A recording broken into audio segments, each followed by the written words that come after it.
it's Shel C from PaperOcotilloStudio, and today I'm sharing with you the prompt for day 2 for ATC a day all the month of June. We're doing one ATC each day, and this one is a video hop. So you can go down below the video and check out the other people and what they did for this prompt, which was embossed card.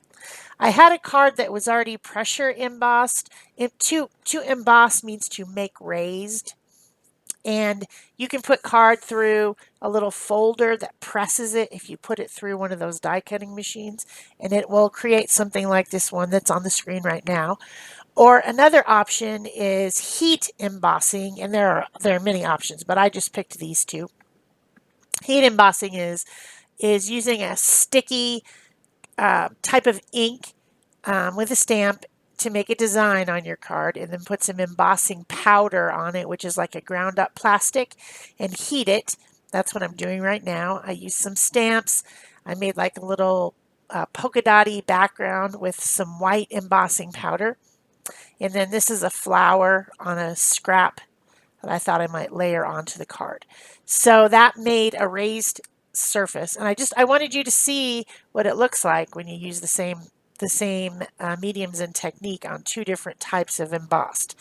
Another option would be to use a ball stylus type tool and press the paper, like maybe put it on a mouse pad and press it down, something squishy, so that you make a raised line or a raised pattern that way.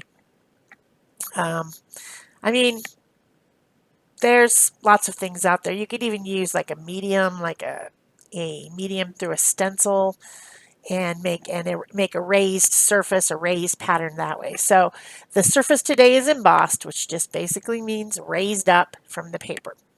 So I think when I have raised up type designs on paper that it's fun to drip color through them. And today I decided to use watercolor. This is a Sakura Koi watercolor travel set, which is the colors are pretty opaque. It's almost kind of like a what's that stuff called? Gouache. It's kind of like a gouache, sort of. But to me, I'm just using it like watercolor. And you'll see that the one on the left that's pressure embossed kind of attracts the color to come down into the cracks, whereas the one on the right, which is heat embossed, has now got this plasticky surface, and it creates a resist. The water or watercolor will not stick to that plastic. It just rolls off. So in that way, you get a couple different looks, even though they're both an embossed surface. So you can pick whatever you want to do for your ATC for this prompt with whatever method you want to use it. We're not going crazy with like, you have to do this in our challenge. It's just use an embossed surface. That's it. So as you hop through the rest of the links below the video, you'll probably see that other people did it in a different way than me. I don't know what they did because I haven't seen their videos, but you can certainly go look.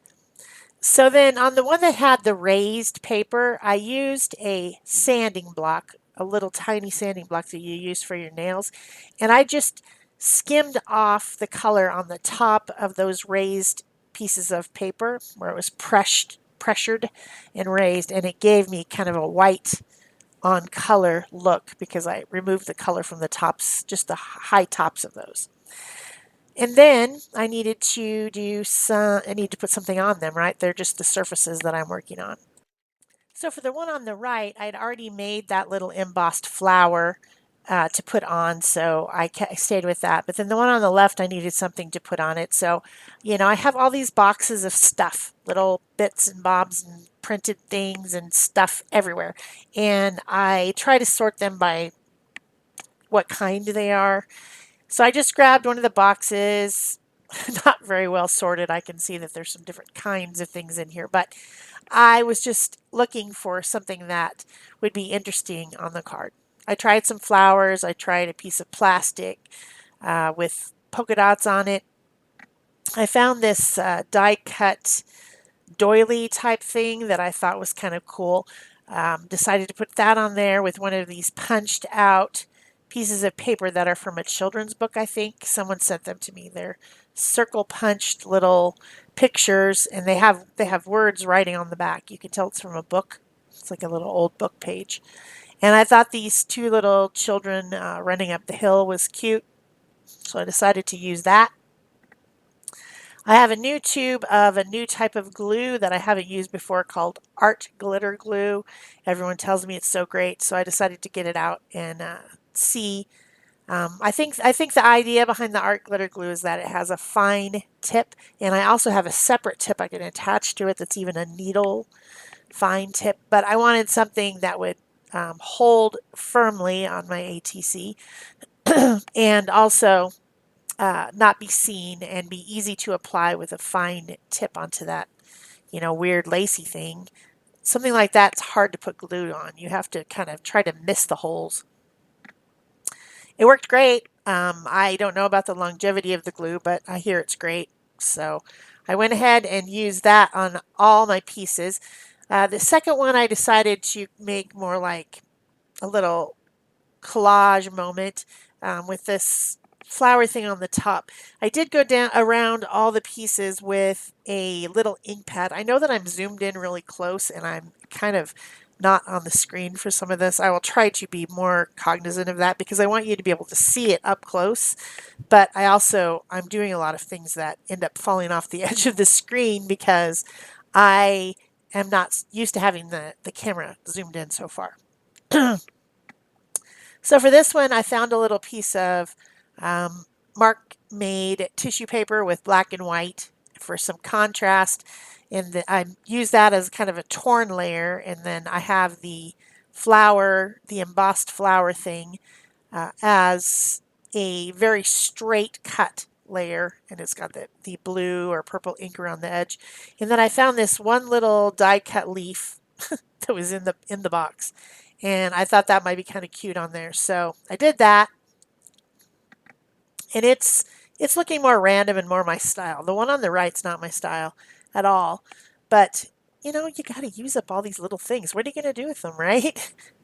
An ATC a day is a good way to use up some of these little things. So, of course, I made 2 ATCs for this prompt, and it's because I wanted to compare and contrast between these different types of embossing as kind of a way that you could do it.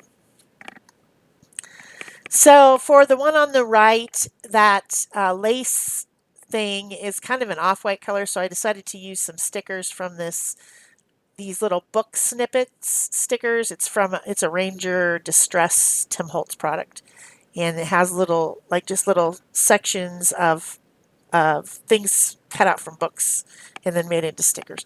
And I used 3 of them and kind of balanced this offset. I don't like things right in the middle, so I didn't put the doily right smack in the middle. I put it a little bit offset, and then I put the straight lines of the word on the right, and that balances it and gives it a little bit of composition.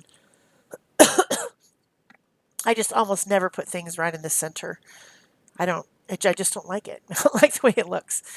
So those are stickers, but I still put a little bit of that art glitter glue underneath because stickers never stay on very well. So I glued them down.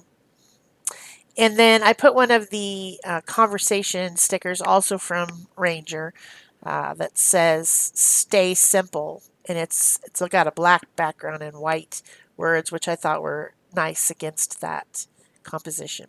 Then I just went around my stickers with a blue alcohol marker on that one, and I did some black splatters on the other one, and I was done. So that's it for me for this one. Make sure that you go and hop through the other links below, and when you get back to mine, you will have completed the hop. Thanks. Bye-bye.